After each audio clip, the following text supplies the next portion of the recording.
Well, here we go, yet again. 2-week Omicron circuit breaker would ban meetings indoors. It's this frigging meme. It's back again! Just 2 more weeks to flatten the curve and protect the NHS. Just 10 more Pfizer jabs and 5 more cancelled Christmases and we've got this thing beat. Then we told them, no, seriously, just get your booster shot and we promise this will be the last lockdown.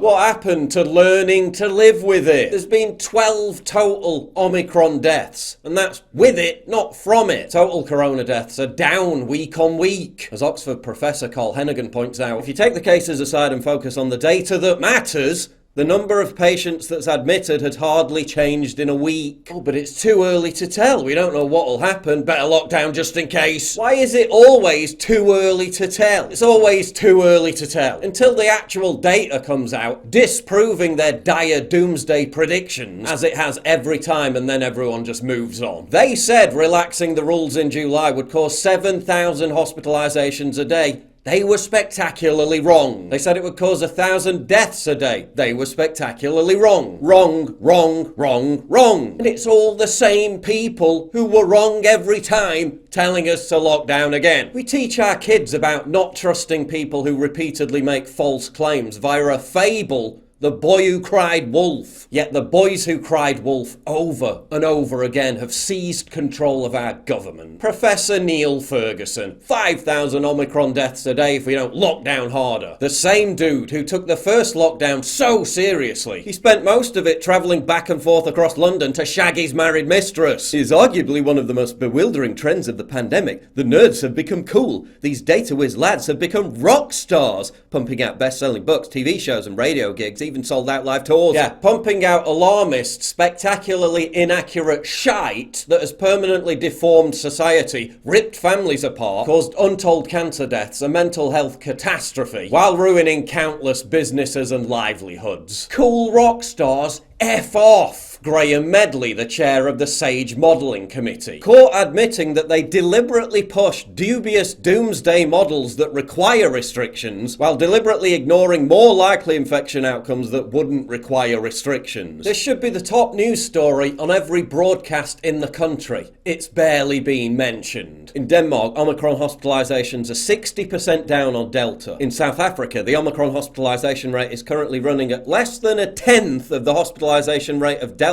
at the same point in the epidemic. 1.7% versus 19%. The epicenter of the outbreak, Gauteng, is now clearly past its peak and on the decline. Their health minister says the restrictions, which are at their lowest level, don't need to be raised. He's telling South Africans to go and enjoy their Christmas, while Boris the twat is gearing up to ban us from meeting our own family members again. It is weird, isn't it? Because we all think of Boris Johnson as being cuddly and affable and having slightly funny hair, but history will remember him as Boris the Oppressor. He is. All the known evidence clearly indicates. Good news, everyone. Omicron is relatively mild. Let's not horrendously damage society like we did the last few times. The UK government and media respond, no, don't say that. They tell us the vaccine, particularly the booster, protects against serious illness and hospitalisation. Tens of millions of people get the booster. And now it's, oh no, sorry, the NHS is still going to be overwhelmed because there's too much serious illness and hospitalisation. Sorry, what? Why is South Africa, with a vaccinated population of around 25% at the start of Omicron, dealing with it way better than the UK, which has a vaccinated population of 70%? If hospitals in South Africa, which is weeks further into this, weren't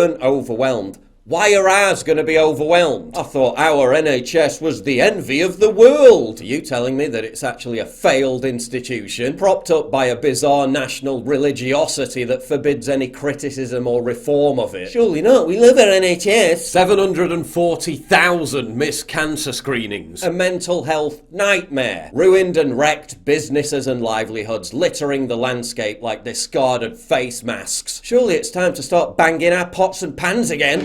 If an institution with $1 billion budget every few days and 1.4 million employees can't even cope with an extra few thousand hospitalizations a day across the entire country, can't cope with a variant that has so far killed 12 people, undoubtedly with it, not from it. And how many of those 10 people with Omicron are on ventilators? I don't think there's anybody that I'm aware of on a ventilator with Omicron. That's not something to be proud of. That's not something to be applauded. That's something that needs replacing. They're talking about forcing pubs and restaurants to go back to outdoor-only drinking and dining. In December, in England. Yeah, I'm sure people will be flocking to do that.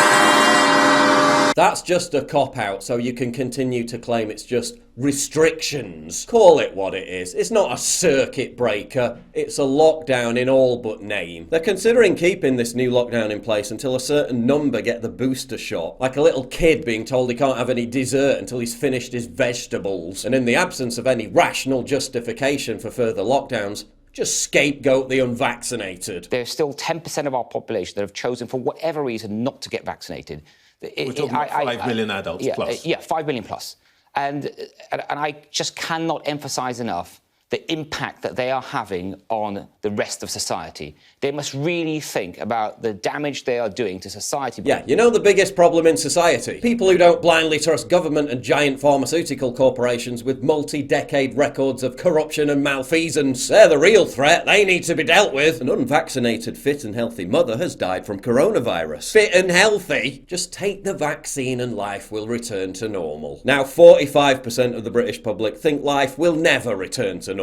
Maybe if we inject toddlers with 3 vaccines, then we'll get our freedoms back. No, how about 10 jabs, 50 jabs, 2,000 jabs? Unvaccinated children are at high risk of limiting pharmaceutical company profits. And to make matters worse, the branch COVIDians are still flooding Twitter with those spicy, "Oh, it's just like World War II, just shut up and comply" memes. If the Blitz happened in 2021. Yeah, because the Nazi war machine raining down bombs on London for 56 nights in a row is totally the same as a virus with a 99.7% survival rate for every age group below the top one. And we didn't even lock down during the Blitz, you utter melt. Whatever Boris announces today, it won't be enough for these spineless cowards. The government could weld them inside their own homes and they wouldn't be happy. Govern me harder, Daddy! Here's an idea. How about we stop paying them to sit on their arses to do nothing? Then we'll see how quickly their opinion changes.